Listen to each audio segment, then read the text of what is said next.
साहेब, हा व्हिडिओ बघून घ्या. हे आहे मरण शेतकऱ्याचं.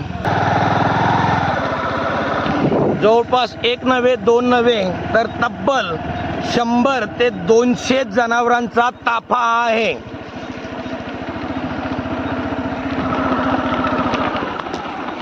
अंधार आहे साक्षीला. जगायचं की मरायचं या शेतकऱ्याने.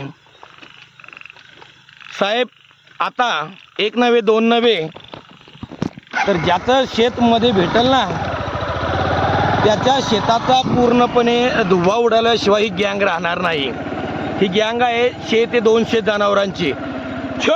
बघून घ्या हे वन जनावरे. हा रात्रीचा तांडव आहे साहेब आमच्या शेतकरी जीवनाचा. जर हे रस्त्यावर एवढे येऊ शकतात तर शेतात काय परिस्थिती असेल. अहो, जगायचं कसं? दिवसभर काम करायचं, काबाड कष्ट करायचे, रात्री पुन्हा या शेतीला राखण राहायचं. साहेब, वन जनावरांसाठी आमदार, खासदार, वन विभाग, तहसील सगळ्यांकडे लागल तेवढा पाठपुरावा केला हो.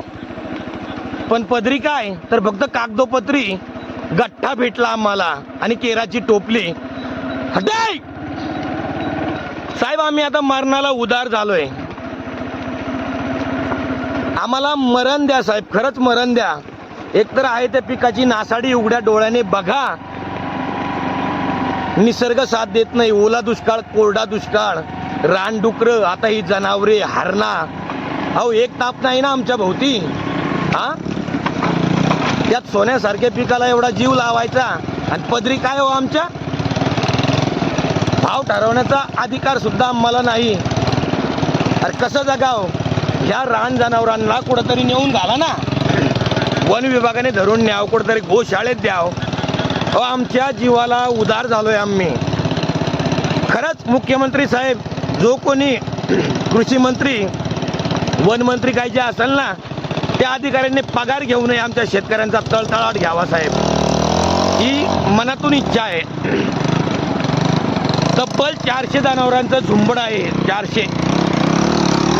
जाऊ दे इकडे, जाऊ दे इकडे, जाऊ दे इकडे जाऊन दे तळ्याकडं. ही थोडी गाडी लाव माग, थोडी घे गाडी इकडे माग मागी ना. साहेब, ती जनावरं तर हाकलली, पण परत येतील ते बघण्यासाठी, त्या पोटच्या पोराप्रमाणे जीव लावलेल्या पिकाला राखण करण्यासाठी पुन्हा एकदा शेतात आलो. पण आमचं चिमुकलं लेकरू सुद्धा काय म्हणतं त्याची अर्थ हाक ऐका. नमस्कार साहेब, या शेतात आमचा बाप राबतो का? पण माझं भविष्य घडवण्यासाठी निसर्गही साथ देत नाही. जे उरलं त्याला तुम्हीच भाव देत नाही. तुम्हीच सांगा, आम्ही जगावं का मारावं? धन्यवाद.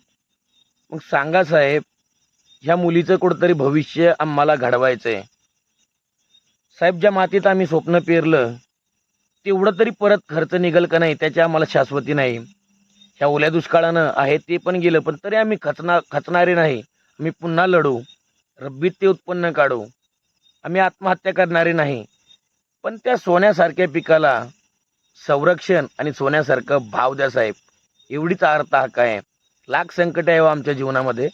एकच विनंती आहे अजून एक, की जे तुम्ही लाख रुपये पगार घेऊन जे अधिकारी लावलेत ना कृषी नावाने, शेतकऱ्याला उत्पन्न घेण्यासाठी, उत्पन्न वाढवण्यासाठी, एका दाण्याचे 100 दाणे कसे करायचे हे शेतकऱ्याला ती अक्कल शिकू नका कोणीच. फक्त त्या 100 दाण्याला भाव कसा द्यायचा.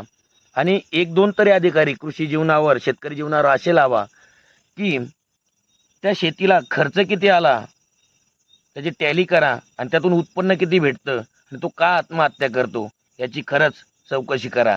जय जवान, जय किसान.